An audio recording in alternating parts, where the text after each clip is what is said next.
اللہم رب زدنی علما والحقنی بالصالحین۔ گزشتہ درس کون کون سے علوم ہم پر فرض ہیں، مزید اس کے متعلق پوچھتے۔ ہم نے آخر میں یہ حدیث پڑھی کہ انس بن مالک رضی اللہ تعالیٰ عنہ سے روایت ہے، پیارے عقائد و جہان علیہ الصلوۃ والسلام نے ارشاد فرمایا، تم میں سے ہر ایک حاکم ہے، کلکم راعن، اور تم میں سے ہر ایک سے اس کے رعایا کے بارے میں سوال کیا جائے گا، وَكُلُّكُمْ مَسْئُولٌ عَنْ رَعِيَّتِهِ۔ پس شہر کا حکمران لوگوں پر حاکم ہے، اس کے ماتحت لوگوں کے بارے میں پوچھا جائے گا۔ ٹھیک ہے نا، وہ تو کہتے ہیں میں شہر کا بڑا ہوں، اب لوٹ مار کرو، بس جیب بھی بھرو، بینک بیلنس بھی جمع کرو، بیرون ملک میں بنگلے بھی بناؤ۔ جو ان لوگوں کا مال ہے، ایک ایک فرد کے بارے میں اللہ انہیں اپنے فرائضوں کو پورا کرنے والے بنا دے۔ دنیا میں مشکل ترین کام ہے کہ اب کسی کے بڑے بن گئے نا، تو آج کل بڑے بنتے تو بس وہ کہتے ہیں اب میرا اختیار ہے، میں کتنے پاکستان کے یا کوئی بھی ہو کہ میں کس قدر جو ہے نا وہ اپنے جیب اور اپنے فیملی کو آگے لے جا سکتا ہوں۔ بہرحال آپ پر یہ بات مخفی نہیں ہے۔ اور مرد اپنے گھر والوں پر حاکم ہے، اور اس سے اس کی بیوی کے بارے میں اور ان کے اولاد کے بارے میں پوچھا جائے گا جن کا وہ مالک ہے۔ غلام تو اب کل نہیں ہے۔ تو مذکور بالا حدیث میں اگرچہ ہر بڑے کو اپنے ماتحت کو علم سکھانے کا فرض فرمایا، لیکن والدین پر اپنی اولاد کی ذمہ داری چونکہ سب سے زیادہ ہے، اس لیے ان کو بطور خاص تاکید فرمائی گئی ہے۔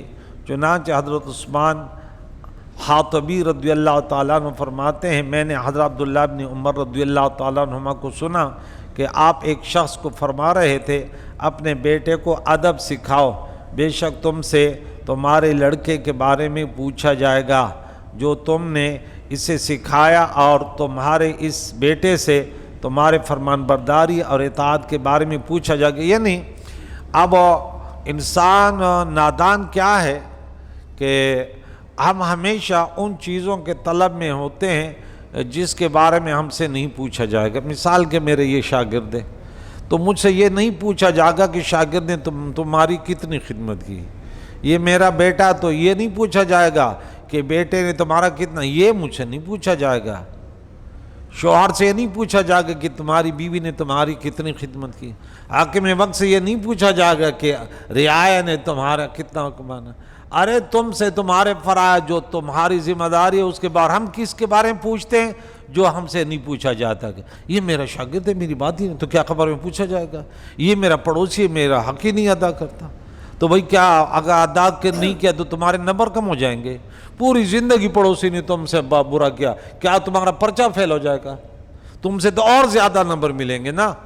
ویسے اگر وہ بھی اچھا ہے تو بھی اچھا ہے تو پھر تمہارے اچھے ہونے کا پتہ ہی نہیں چلا۔ ہو سکتا ہے کہ تو مکافات عمل کر رہا ہے، کہ وہ جیسے کر رہا ہے تو بھی کر رہا ہے، کما تو دین تو دان ہے، اس میں تھوڑی ہے۔ یہ تو کافر بھی ایک دوسرے سے جانور بھی کر رہا ہے، ایسے تھوڑی ہے۔ پتہ تو تمہیں قرآن نے یہ تعلیم دی ہے کہ بروں کے ساتھ اچھا کرو، ادفع باللتی احسن۔ اللہ نے اپنے بندوں کی تعریف کی کہ وَيَدْرَؤُونَ بِالْحَسَنَةِ السَّيِّئَةَ، 4 مقامات پہ یہ ذکر اللہ نے قرآن میں فرمایا۔ لیکن ہم چونکہ نہ قرآن سنتے ہیں نہ سمجھتے ہیں، ہم تو بس کہتے ہیں کہ ارے یہ میرا بھائی ہے، انہوں نے میرا خیال نہیں کیا، میں تو بڑا ہوں، اس نے میرا خیال، اب ارے بڑا ہے چھوٹا الگ بات ہے، تمہیں صلہ رحمی کا حکم دیا گیا ہے، کوئی بھی ہو تم سے پوچھا جائے گا۔ اس حدیث پر والدین کو خصوصاً غور کرنا چاہیے، کیونکہ قیامت کے دن اولاد کے بارے میں یہی گرفت میں آئیں گے۔ ابھی اولاد کے بارے میں والدین گرفت میں آ رہے ہیں، ہم تو سمجھ رہے ہیں کہ ہم والدین ہیں، بس ہمارا بڑا مقام ہے، ان کے سامنے اف نہیں کو کیونکہ ہم والدین ہیں۔ ارے امام اہل سنت نے 83 حقوق پہلے اولاد کے لکھے ہیں، بولے اس کے بعد تیری باری شروع ہوگی۔ کہتے میں تو شوہر ہوں، میں تو حاکم ہوں۔ ارے تیری باری تو باہر میں آئے گی، قرآن سے پوچھو وَلَهُنَّ مِثْلُ الَّذِي عَلَيْهِنَّ، جیسے تیرے حقوق ہیں ایسے بیوی کے بھی ہیں۔ تو نے اس کے گھر میں اس کے اخراجات سب کچھ پورا کیا بھئی یا نہیں کیا؟ تو جب گرفت ہوگی پھر پتہ چلے گا میں مرد ہوں، فلاں ہوں۔ تو مرد ہے، مرد ہونے کے حق بھی حق کیا؟ یہ کوئی آسان کام ہے؟ اگر صرف والدین ہی اپنے اولاد کی دینی تربیت و تعلیم کے طرف بھرپور توجہ دے لیں تو علم دین سے دوری کا مسئلہ حل ہو سکتا ہے، مگر افسوس کہ دنیاوی علوم کے سکھانے میں تو والدین ہر قسم کی تکلیف گوارا کر لیں گے، اسکول کی باہری فیس بھی دیں گے، کتابیں بھی خرید کر دیں گے، اور نہ جانے کیا کیا کریں گے، حکومت بھی ساتھ دیں گا، اسکول بھی فیس، اسکول میں بجلی بھی حکومت دے گا، اسکول کے ٹیچر بھی کون دے گا؟ حکومت دے گا، زمین بھی حکومت دے گا، کیونکہ پیچھے سے دباؤ ہے نا، انگریز کی تعلیم ہے نا۔ لیکن جہاں قرآن سکھایا جائے گا، جہاں حدیث سکھائی جائے گی، جہاں فقہ سکھایا جائے گا، جہاں انسانیت کی تعلیم ہوگی، تو وہاں ہر ایک دشمن، عوام بھی بولے گا یہ مولوی تو چندہ کرتا رہتا ہے، اور 1 کروڑوں طلباء کی خدمت علماء نے کیے، علماء بنائے ہیں۔ اللہ نے خوف خدا، خوف علماء کے دل میں کس نے ڈالا؟ اللہ نے ڈالا نا، اللہ نے ان کی تعریف کی، انما یخشی اللہ من عبادہ العلماء، مجھ سے میرے بندوں میں صرف علماء خوف رکھتے ہیں، یعنی یہاں خوف کامل۔ ویسے تو بہت سارے ڈرتے ہیں، شیطان بھی ڈرتا ہے، ڈرتا نہیں ڈرتا؟ سورہ نمبر 59 آیت نمبر 17، انی اخاف اللہ رب العالمین، جا بجا ایک جگہ نہیں میں اللہ سے ڈرتا ہوں، میں اللہ سے ڈرتا ہوں، لیکن جھوٹا ہے۔ کیا ہے؟ ایک بات میں نہیں کہ بعد نماز پڑھنی میں اللہ سے ڈر رہا ہوں، پڑوسی سے اچھا سلوک نہیں کر رہا، تو کیسے ڈر رہا ہے؟ تو والدین کا ادب نہیں کرتا ہے، بڑوں کی تعظیم نہیں کرتا ہے، علماء کے خلاف تو پروپیگنڈے کرتا ہے۔ 2 نمبر جتنے مولوی بن رہے ہیں، جن کو انگریزوں نے ڈالر دے کے مولوی بنا ہوا ہے، سب سے زیادہ سپورٹر اس کے ہم مسلمان بنتے نہیں بنتے؟ بولو۔ آپ کو پتا بھی ہے کہ بھئی یہ 1400 سال سے یہ سلسلہ چلا، پھر وہ کیوں بکواس کر رہے ہیں؟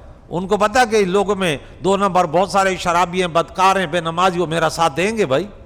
میں بولوں گا ٹوپی نہیں ہے، تو اگر ایک بولے گا کہ ٹوپی ہے تو اس کے خلاف ارے تو نے دین کو مشکل کر دیا، تو بھئی ٹوپی مشکل ہے کیا کہ مشکل کر دیا؟ کہتے ہیں داڑھی رکھو، تو نے دین کو مشکل ہے کیا؟ داڑھی رکھنے میں پیسے ملتے ہیں، مشکل کر دیا۔ دین تو ہے ہی آسان، الدین یسر، آپ کہتے ہیں مشکل مشکل۔ یہ تو جب تمہارا جنازہ اٹھایا جائے گا، قبر میں جاؤ گے تو پتہ چلے گا کہ کون صحیح تھا کون غلط تھا۔ ہم سب علماء کے بارے میں نہیں کہتا ہے، آپ دیکھیں کہ مولوی کا کردار کیا ہے، خود حرام خور تو نہیں ہے، خود بے نمازی تو نہیں ہے۔ کتنے مولویوں کو میں جانتا ہوں بے نمازی ہے، حالانکہ ان کے بہت بڑے بڑے نام بھی ہیں۔ ہمیں کوئی تقریر کے لیے جائے گا تو 1000 روپے دیں گے تب بھی ہماری تقریر نہیں سنے گا، اور اس کو 1000 روپے بھی دیں گے، گاڑی بھی دیں گے، اور ان کے لیے نعرے بھی ہوں گے، ہو ہم فلاں کو لا رہے ہیں، کیوں؟ اس کا نام بڑا ہے۔ وہ تمہیں تھوڑی یہ نہیں بولے گا کہ داڑھی نہیں ہے تو بے نمازی ہو، تو ایسے بخاری میں ہے قرآن میں، وہ تھوڑی بولے گا۔ وہ تو بولے گا ارے تم تو سنی ہو، ماشاءاللہ سبحان اللہ کہہ دو، ماشاءاللہ، بس تم تو بس تم نبی سے محبت کر دو۔ محبت کی علامت ہے کہ تمہیں نماز نہیں آتی، محبت کی علامت ہے کہ تمہارے پورے جسم میں رسول اللہ کی ایک سنت نہیں ہے، یہ محبت کی علامت ہے؟ محبت کی علامتیں ہوتی ہے۔ وہی تا عاشق نہیں دروغ وائے، نہ دے رنگ زردے نہ دی شنڈی وچی دی۔ بولا تم عاشق نہیں ہو، تم جھوٹ بولتے ہو، تمہارا کلر بھی زرد نہیں ہے، تمہارے ہونٹ بھی خشک نہیں ہے۔ رسول اللہ کا عاشق تھوڑی ہوتا ہے کہ گردن بھی بڑھ رہا ہے، پیٹ بھی بڑھ رہا ہے، سبحان اللہ، گاڑیاں بھی بڑھ رہی ہیں۔ عاشق صدیق اکبر تھا کہ سب کچھ رسول اللہ کے نام پہ قربان کر دیا۔ سوشل میڈیا پہ فساد پھیلا رہے ہیں، بولے بڑا مولوی ہے، لوگ کہتے ہیں یار یہ زبردست ہے۔ انجینئر کیا کرتا ہے؟ کبھی یہ بھی دیکھا ہے کہ کوئی نماز پڑھو کیا یا کرو، بس الیاس قادری سے پتہ نہیں ہے، فلان سے ہی نہیں ہے، فلان سے ہی نہیں ہے۔ بولے یار کیا بات ہے، بڑے بڑا کو چیلنج کرتے ہیں یار۔ انا للہ۔ لوگ میرے محلے میں کتنے لوگ ہیں، ایک کہہ رہا تھا، بولے میں ایک عالم دین کو سن رہا تھا، وہ آیا اس کا یعنی وہ 2 نمبر انسان، کہتے ہیں ارے اس کو چھوڑو یار، اس کو سنو۔ کہتے ہیں میں نے بولا انا للہ، بھئی وہ نماز سکھاتا ہے کیا؟ پڑوسیوں کی حقوق بیان کرتا ہے، کیا کرتا ہے؟ صحابہ میں سے یہ صحابی صحیح نہیں ہے، فلاں صحیح نہیں ہے، امام ابو حنیفہ صحیح نہیں ہے، اور فلاں صحیح نہیں ہے، اور فلاں صحیح نہیں ہے، میں تو کسی کو نہیں مانتا۔ تو قبر میں جائے گا مان لے گا کہ تو کس طرح تو فساد پھیلا رہا تھا۔ مولوی کے لباس میں 1 نمبر کا غدار، مولوی جتنے فساد پھیلاتے ہیں، میرے نبی نے جو کچھ فرمایا وہی ہوگا۔ بولا دولت کا بھوکا جو فساد کرتا ہے نا دین کا، وہ ایک بھیڑیا، بھوکا بھیڑیا، حضور نے فرمایا وہ بھیڑوں میں گھس کر اتنے بھیڑوں کی بربادی نہیں کرے گا جتنا ایک دنیا کا بھوکا مسلمانوں میں دین کا فساد کرتا ہے۔ یہ دین کا بھوکا ہے یا نہیں ہے؟ میرے فالوور اتنے، ہم بھی دین کی خدمت، آپ کبھی سوچا بھی نہیں کہ فالوور کیا ہوتے ہیں یار؟ ہم اپنا فرض پورا کر رہے ہیں، باقی یہ تھوڑی ہے کہ نہیں ارے یہ وہ ایسے دیکھیں ڈرامے ہوں فلمیں ہوں، وہ ایسے وہ کرتے ہیں سوشل میڈیا پر کہ ہمارے فالوور بڑے، ہمیں ڈالر ملے۔ یہ حق پرست اور باطل پرستوں کی پہچان یہ ہے۔ ایک اب مجھے بھی پتا کہ بھئی میں اس کے خلاف ویڈیو بلاؤں، میں نے بولا یہی ہو جائے گا کہ لڑائیوں سے جان نہیں چھوٹے گی، یا اللہ انہیں خود ہدایت دے دے، بس غلط ہے نا، یا اللہ تو ہدایت دے دے، ہم اپنی شہرت نہیں چاہتے بس، اور یہ شہرت کا ذریعہ بنے گا، دو سے لڑوں گا۔ ہاں میں ایک جگہ دین کی تبلیغ کر رہا تھا تو لوگوں نے بولا یہ شرط غلط ہے، اگر یہ ایسے کرتے نا ہم بھی ایسے کرتے۔ میں نے بولا نہیں، میں رسول اللہ کی امت میں اختلاف پیدا نہیں کرتا، مجھ پر گولی تک چلے گی نا، میں حضرت عثمان بن غنی، عثمان بن ذو النورین رضی اللہ تعالیٰ، عثمان بن عفان رضی اللہ کی سنت زندہ کروں گا، رسول اللہ کی امت کو ایک دوسرے پر گولی نہیں چلاؤں گا۔ بولے اگر ان والے کلاشنکوف اٹھا سکتے ہم نہیں اٹھا سکتے؟ میں نے بولا نہیں، ہم اب کلاشنکوف اٹھائیں گے تو صرف غیر مسلموں کے خلاف، جب ہماری عزت مولا ہمارے ملک مسلمانوں پر حملہ کریں گے تب جا کے اٹھائیں گے، مسلمانوں میں اپنے جتنا بھی ہوگا نہیں کریں گے۔ بھئی فرقواریت کیوں، آگ فرقواریت عصبیت لسانیت کی آگ کیوں لگا ہے؟ ہمارے پاس اتنے اعمال نہیں ہے کہ اس پر ضائع کر دے۔ بس دعا کرو یا اللہ تعالیٰ ہم بڑے گناہگار خطا کار ہیں، بس یہ کریں۔ تو یہاں دیکھیں بھاری فیس ادا کرتے، کتابی خرید کر اور نہ جانے کیا کیا کریں گے، لیکن علم دین جو ان سب کے مقابلے میں ضروری اور مفید ہے، اس کے بارے میں کچھ بھی توجہ نہیں دیں گے، بلکہ بعض ایسے بدقسمت والدین کو دیکھا، میں نے خود دیکھا، میں نے سنا بھی ہے، بیٹا ہمارے پاس نماز پڑھ رہا ہے، دوسرے دن نہیں آیا، بولا وہ کیا، وہ چھوٹا بھائی کہتے وہ امی نے منع کیا، مولوی سے بھی باتیں میں نہیں ہو، آج تو ہم سے 500 کی نماز بھی پڑھا رہا ہے، داڑھی رکھوا رہا ہے، پتہ نہیں کل کیا کروائے گا، بس کلمہ پڑھا ہے نا جنت ویسے بھی ملے گی۔ کلمہ تو منافقین نے بھی پڑھا، کس نے بولا کلمہ کسی جنت ملے گی؟ رسول اللہ کے میں نے نبی نے فرمایا میری پوری امت جنت میں جائے گی سوائے ان کے جنہوں نے جنت جانے سے انکار کیا۔ کہا گیا کس نے انکار کیا؟ قال من اطاعنی دخل الجنہ ومن عصانی فقد ابی، میری اطاعت کرے گا جنت ہے، جو میری نافرمانی کرے گا اس نے جنت کے جانے سے انکار کر دیا، جنت بھی نہیں جائے گا۔ اللہ کے جو بھی جنت جائیں گے وہ اللہ کے کیا ہوں گے؟ محبوب ہوں گے۔ اور سورۃ نمبر 3 میں آیت نمبر 30 میں اللہ نے کیا فرمایا؟ قل ان کنتم تحبون اللہ فاتبعونی یحببکم اللہ، میری اطاعت کرو اللہ کے محبوب بن جاؤ گے۔ حق اور باطل کے درمیان ہمارے آقا و مولا ہے، یہ اس کائنات کی رحمت ہے، ان کی محبت میں چلو پھرو، کھانا کھاؤ، سو اٹھو، اور اٹھو تب بھی نبی کی سنت کو یاد کرو کہ اٹھتے وقت ہمارے نبی نے ہمیں کون سی دعا پڑھائی؟ ہاں الحمدللہ الذی احیانا بعد ما اماتنا والیہ النشور۔ تمہیں پتہ ہے کہ کھانا کھاؤ یہ ہے، ورفعنا لک ذکرک، حضور کے ذکر کو اللہ نے بلند کیا۔ ہر انسان کامیاب تب ہوتا ہے کہ چلتے پھرتے اڑتے بیٹھتے غمی خوشی میں اپنے نبی کو، کہ میری نبی کی یہاں کون سی سنت ہے۔ ہاں ہم تو نام سنتوں کا لے رہے ہیں، کہتے ولیمہ کریں، وہاں جاؤ تو ایک نمبر کی خرافات ہے۔ ہاں میں عورتیں میک اپ کر کے آئی ہوئی ہیں، وہ تو نمازیں چھوڑ کر یہ بوڑھے ایسے پینٹ شرٹ پہن کر ہے، آج تو بس نماز کا موقع ہی نہیں ملا۔ ہاں ارے تمہیں یہ دیکھ، تم بالکل لحد کے قریب کھڑے ہو اور یہ تمہاری حرکتیں ہیں۔ ہاں وہ بنا رہے ہیں، کیا بنا رہے ہیں؟ سیلفیاں بنا رہے ہیں، ایک کی بیوی کے ساتھ بنا رہے، دوسرے کی بیوی، ایک کی بیوی کی تعریف کر رہے، دوسری بیوی کی تعریف کر رہے۔ آج تو بڑی پیاری لگ رہی ہے، تو اپنی بیوی کو پیاری کہنا، اب تو بڑی پیاری لگ رہی ہے، تماشا بنا رکھے۔ ہاں یوں نہیں لگ رہا کہ یہ مسلمان یہاں جمع ہے، اور نام رسول اللہ کی سنتوں کا لے رہے ہیں کہ یہاں ولیمہ ہو رہا ہے، مرے کا پتہ چل جائے کہ یہ ولیمہ تھا یا خرافات تھے۔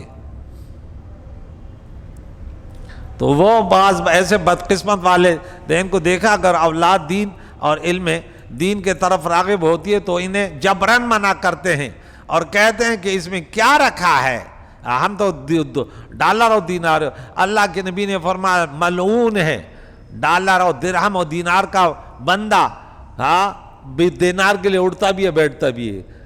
ایک شخص کسی نے بولا کہاں جاؤ گے؟ جنت میں جہنم میں. بولے جتنے 2 روپے دی خیر ہے. استغفر اللہ. یہ کہتے کیا سیکھو گے؟ بولے جہاں 2 پیسے ملیں گے. انا للہ و انا الیہ. جبران منع کرتے ہیں. اس میں کیا حرج ہے؟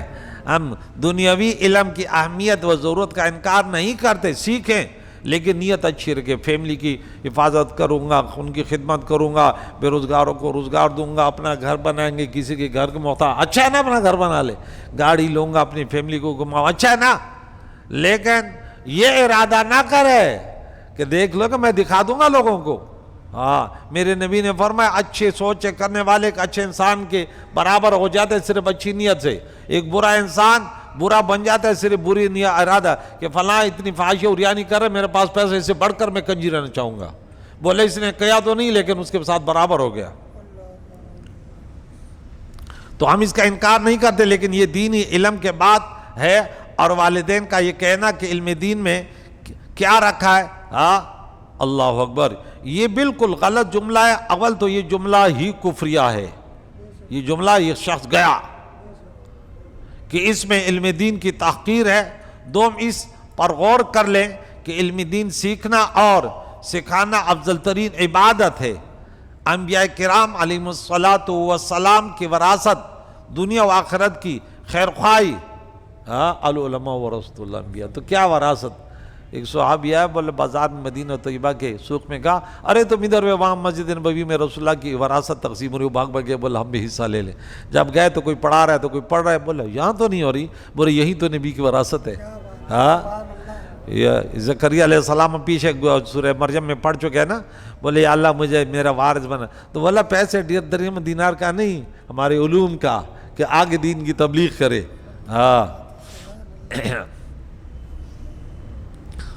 تو یہ وراثت کن کے؟ انبیاء کی. دنیا و آخرت کی خیرخواہی اور قبر و حشر کی کامیابی کا ذریعہ ہے.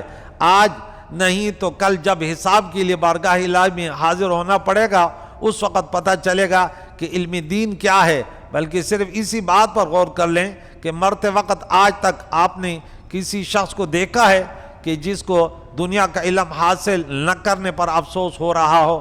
ہاں، علم دین حاصل نہ کرنے، دینی راہ پر نہ چلنے، اللہ تعالیٰ کی رضا کے کام نہ کرنے پر افسوس کرنے والے آپ کو ہزاروں ملیں گے.